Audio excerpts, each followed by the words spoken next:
Explore with your camera.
Welcome back to another video, everyone. I am on Jockey's Ridge on the Outer Banks of North Carolina, and I'm out of breath because it's sand. It's really fine sand here, and why I'm here is to explain what the Outer Banks of North Carolina actually are, and I'll show you here. So this here are the sand dunes at Jockey's Ridge, which is actually in Nag's Head. And what we've got here is the Outer Banks of North Carolina that go all the way up to Virginia are just one big shifting piece of sand. And if I spin you around here 180 degrees, we also have sea over this way. So this is one big peninsula, 175 miles, about 280 kilometres long, of shifting sand. Now you can see lots of houses here, which I guess are fairly stable with all the infrastructure that are here, but there are parts of the Outer Banks here which aren't so stable. And this is actually pointing east, and the east coast is the part that's subject to the most sand movement. And this sand movement is such that on the east coast that it's beginning to inundate houses and old woodlands. There's woodlands that were on land at one point but are now firmly in the sea. So interesting to see whether or not this place will still be as it is in another 150, 200 years time, or whether or not this place will completely disappear.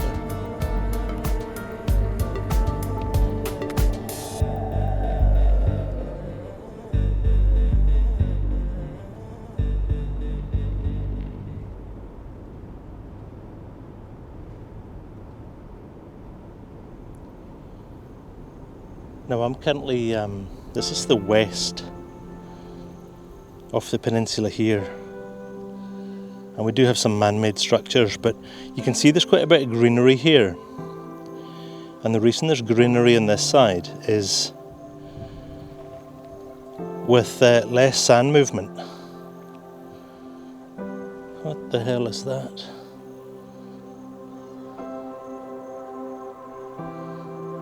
I have no idea, but it's brightly coloured.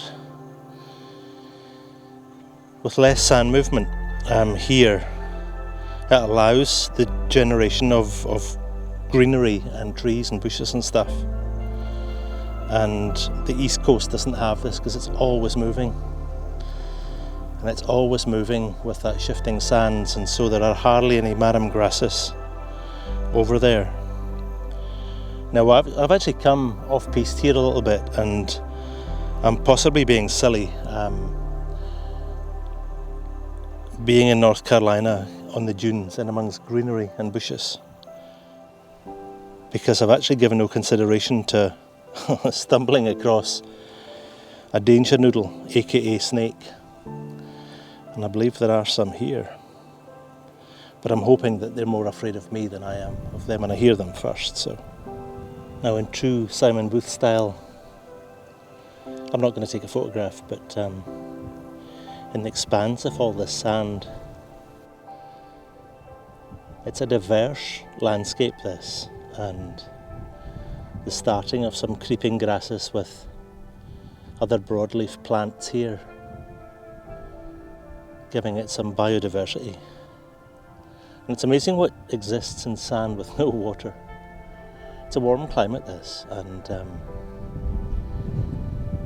whilst it gets some rain in the winter, from year to year it survives in a very hot and dry summer. Now, despite saying I wasn't going to take a photograph, I've passed this kind of sprawling mat of greenery here. Can't really see it in the camera here, but to the eye here it's quite an unusual shape.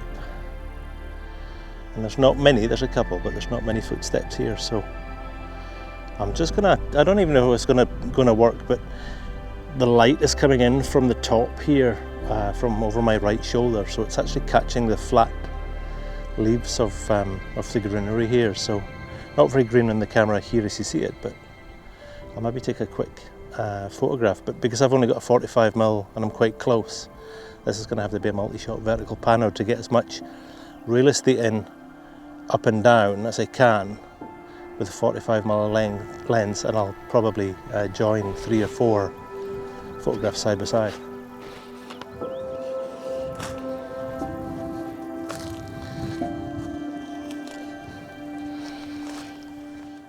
I'm really struggling to see today, which is why I've got these obnoxious sunglasses on. The sun's very bright, and it's hard actually to see the screens, so it's even harder with the glasses. So let me take them off. So I'm going to shoot this on the vertical, as I said before. I can't see, so I'm going to have to guess. I'm going to go, there's no filtration on here, so I'm going to guess at f11 50th of a second to see if that works out, because I can't actually see what I'm doing here. I don't know if this is going to work. Hang on.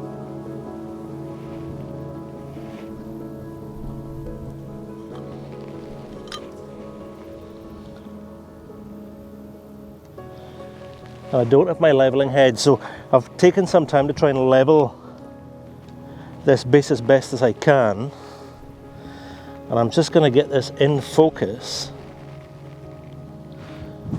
midway up the frame. So I will take, I want to try and include this one to the left here, but maybe that's the wrong place. Let me move a little bit to the left.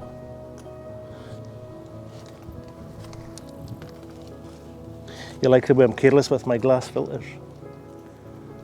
Oops. I don't want to break them though, so sand's maybe the best place for them.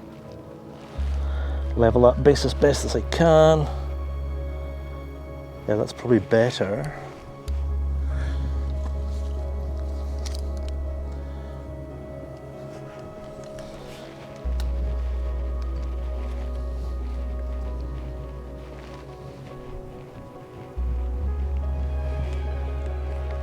I'm just watching my horizon for the left and right, and I think it's pretty level there.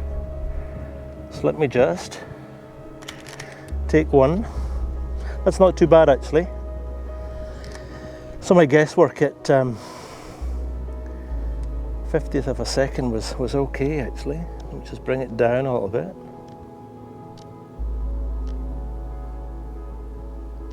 Because I want to try and make this darker so I can start picking up the greens, even if I have to pick them out in post.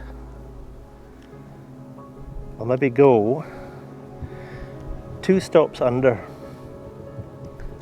I'm going to bring this up little bit, keeping that level.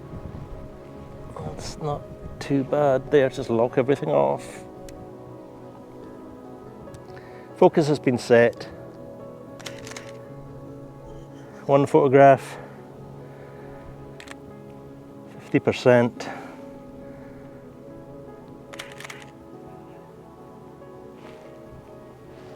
It's pretty messy, but I'm gonna have to do some masking and stuff, I think, in post with this. And I don't really do that. I kind of do more conventional realist or realism photographs rather than do the fine art manipulation. So I'm just picking up a little firm here, which is my reference, and I've got one more to go. So that's 5 shot panel.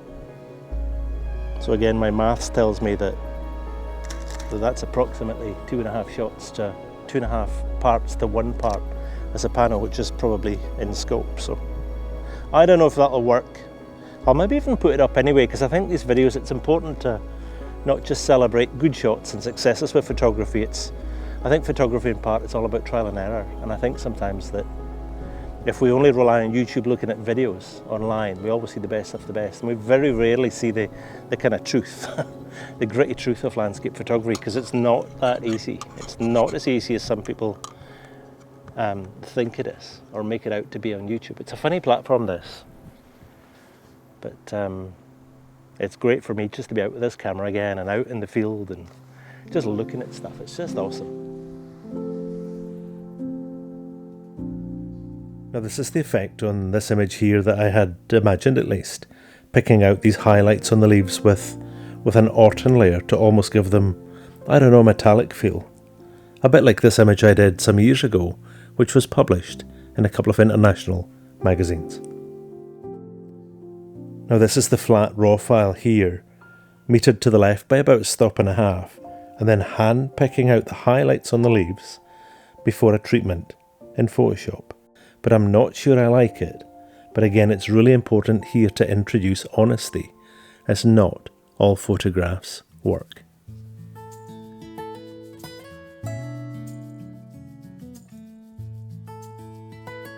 You never actually have to look very far to be reminded of just how fragile this place is. A place where beaches become impassable roads, and the roads become beaches, simply needing cleaned by things like snowplows, until the next wind. Where whole streets of beachside properties once stood, well now there's just 1 or 2 left, for a little while at least. And this is the same house here again after the last storm, where the impossible job of holding back the sea's underway. And this here actually being the road completely engulfed by the sand dunes, which you can see to the top of frame. It's not just the impact of the movement here, but it's actually the scale of what's going on in this place.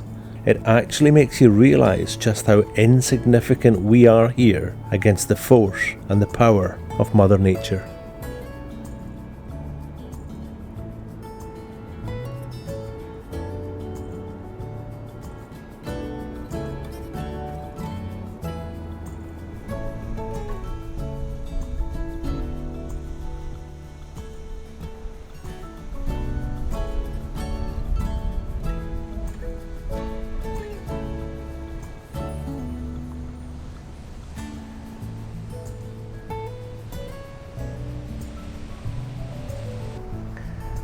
So I've come across these grasses just blowing in the wind here, and I have the big camera with me, and I'm just going to simplify this with a single shot that I'll crop into square.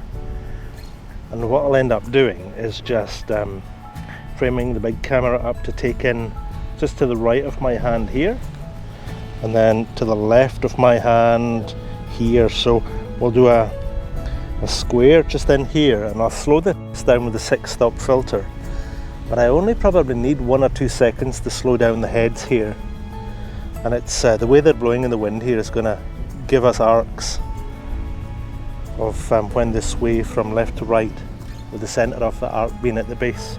And we will see the grasses at the bottom here don't move, if at all, but very much. And one of the reasons I'm taking this here, there's not a lot of dynamic range here today, as the sun, which is immediately above my left shoulder, is quite muted with a lot of sea spray, which is really diffusing the light here, which is reducing the shadows we're getting. So it might actually, once I've finished it in post, look a bit like a studio type shot. So because this is only a single shot, I don't have the same care and attention I need to pay to framing and level. And first things first would be set the focus, which is just inside infinity, and then concentrate on my framing. So single shot, probably cropped quite close to the square. Check my focus again. Okay, so what I'm getting here, you can hardly see this today.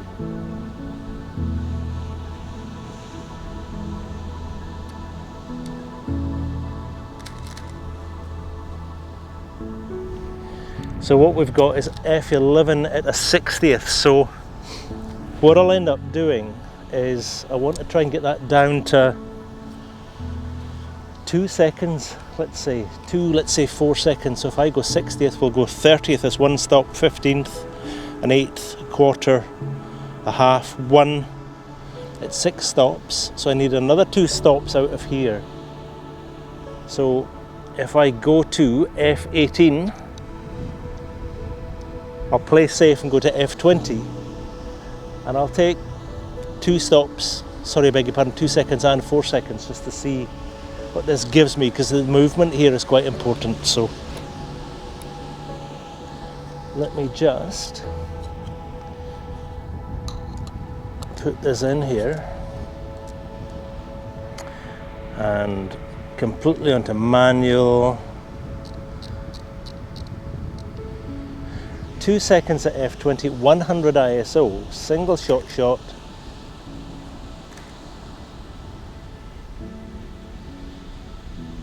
And it's okay, it's quite blue. My auto white balance is set at automatic. But again, it's the reflections of the sea and the blue sky behind here that's maybe impacting how this looks on the screen. So let me just go to 4 seconds. Because this is quite minimal in dynamic range, I'll overexpose this a little bit. Go to 4 seconds, same F20, which doubles the light going onto the sensor from the previous one. And that's given me something much more dreamy, so I'll get something hopefully from one of these shots. But what I was actually here to show you is this here. So this part of the outer banks here is,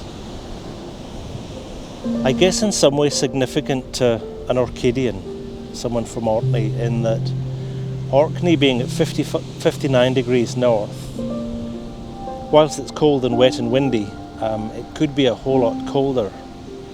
And it sits, as I said before on a previous video, that it sits at 59 degrees north, which is the same as the southern tip of Alaska, and so should be shrouded in ice and snow in the winter.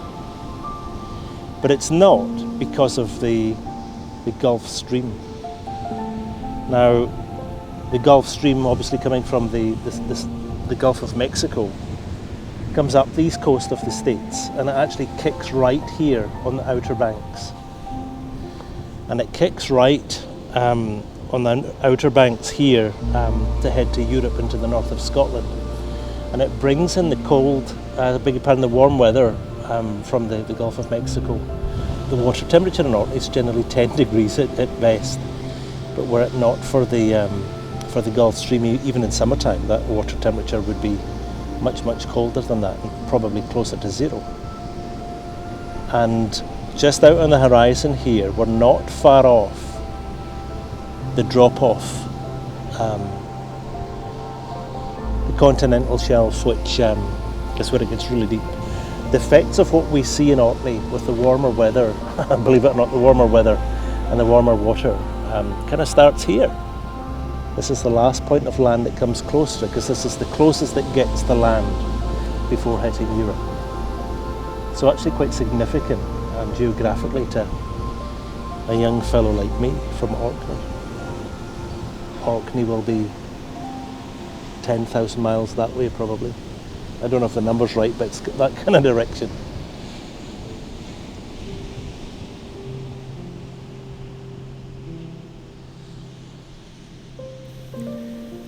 Now I've actually found it quite hard to shoot here on the Outer Banks, because as I said before, the land itself is very flat and there's not just an awful lot of interest. I spoke about, in my last video, I spoke about the beach at Mount Maunganui being boring, but the beaches here are actually just miles and miles of nothingness, no rocks, just sand, because it's a sandbar. And consequently some of the only reference points which are of interest are actually man-made structures again.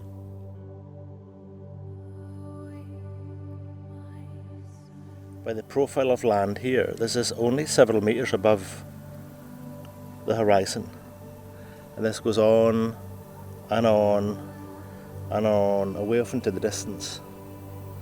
So consequently I'm struggling to find anything significant to shoot here. And I know one of the things that I've noticed over the last couple of days of walking around here is that quite often when you're shooting these videos there doesn't seem to be a lot of substance when you're shooting them if you have no storyline or planning. And this video here though doesn't have much substance.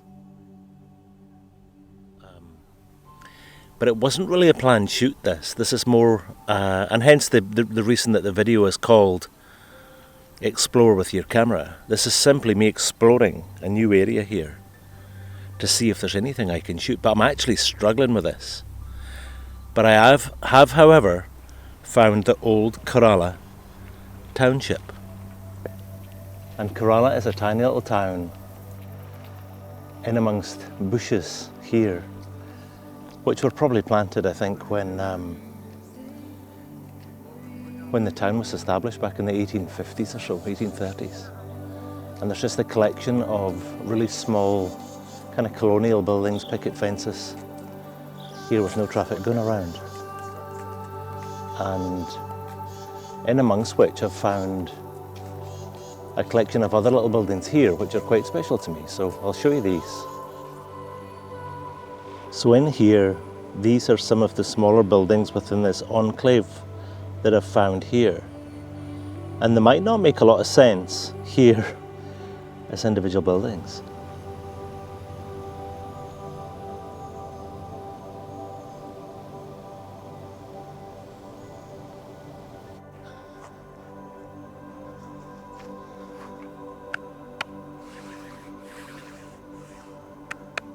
I found this old building here, and this was founded in about 1853. And this is a building that means quite a bit to me. Not many of you, if any of you at all, will know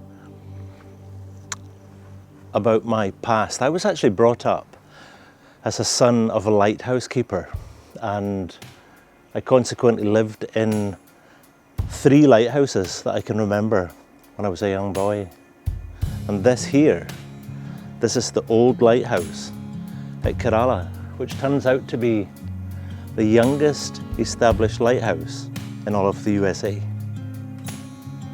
It's still old, it's 1853, but it's the youngest one in America.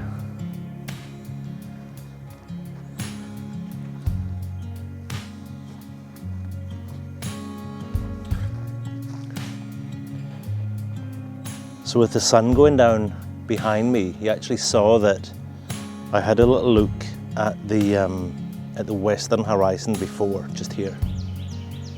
And I guess what I'm trying to do is I'm actually trying to take, because this is a cylinder, it's just trying to take this line here, which will catch the last of the evening sun, as a highlight, because it's a tubular cylinder. But I don't need direct sunlight to do that. I just need that kind of distant glow that I shoot amongst. If you have a little look here, we can see that in the middle of the shot here, we've got some lightness, and that tails away to the left. If I wait for the dynamic range to reduce here, by that sun going away down behind the horizon so that I'm shooting in indirect or diffracted light, this will reduce my dynamic range, possibly allow me to expose the sky about that dark and just have a really light highlight on this tube or cylinder. Now I've actually set up here, and ignore the purple on the screen there. The purple's actually caused by this. I'm not looking straight on to the screen here. I'm actually looking on a bit of an angle, which is causing the RGB spectrum to split up. I'm shooting with a 45mm lens, which is as wide as I've got. Now I can just get the grass in at the bottom, but as you can see, the lighthouse goes right to the top of frame. So what I'm going to have to do here is probably take a 4 or a 6 shot vertical panel to try and get as much real estate in left to right and top to bottom as I can.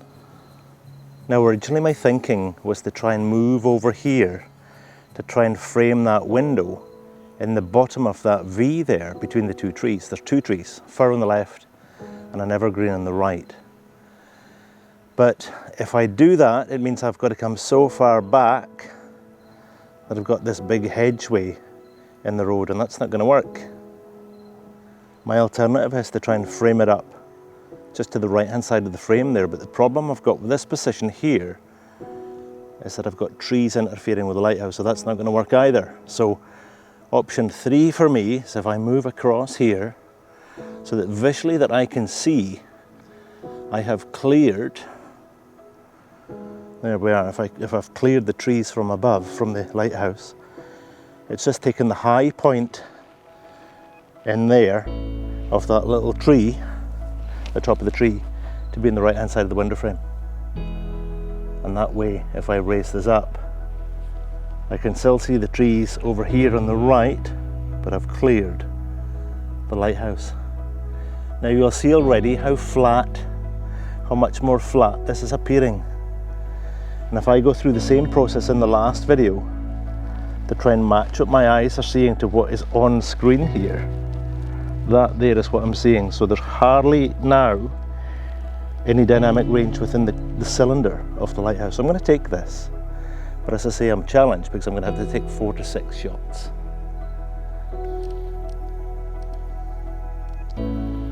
Yeah, quarter of a second at f11 100 ISO. So the direct colour has all gone now, so it's just highlighted light from the diffracted light. I can just see the very last of a very bright sunset on the horizon through the trees, which tells me that the light palette has changed from direct to indirect, which has given me this soft light now, which is the stuff that I usually shoot in.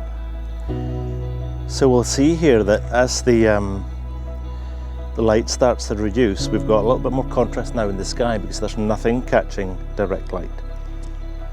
And it's hopefully these white streaks here that run across the frame over here that I'm hoping, might not, are going to catch some colour. And if I expose more or less for the sky and the colour, and then lift the shadows on the lighthouse and in the trees over here as well, I should be able to pick some colour back out of this. So these will be the clouds that I watch here. Because remember, at sunset, the colours way in the distance are going to start tracking across the sky this way, following the path of the sun.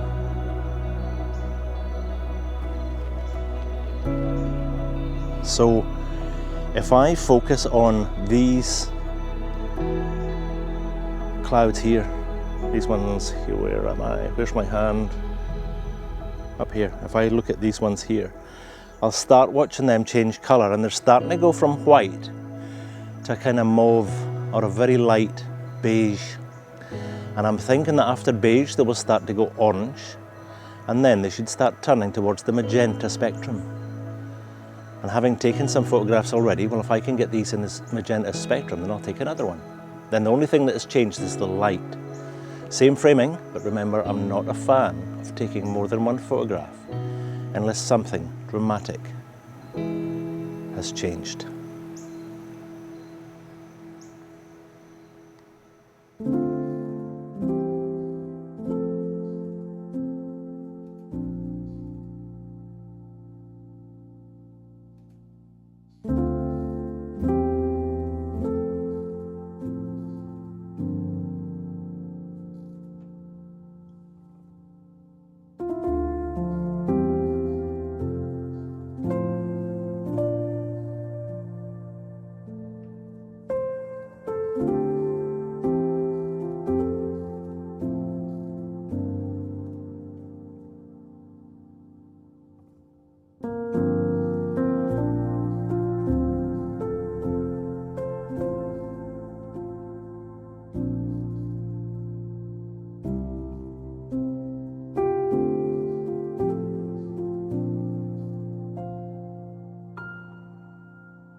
Thanks for watching, everyone. Until the next video, which will be about keeping it simple. Until then, you keep shooting, have fun, take care, and I'll see you very soon. Cheerio.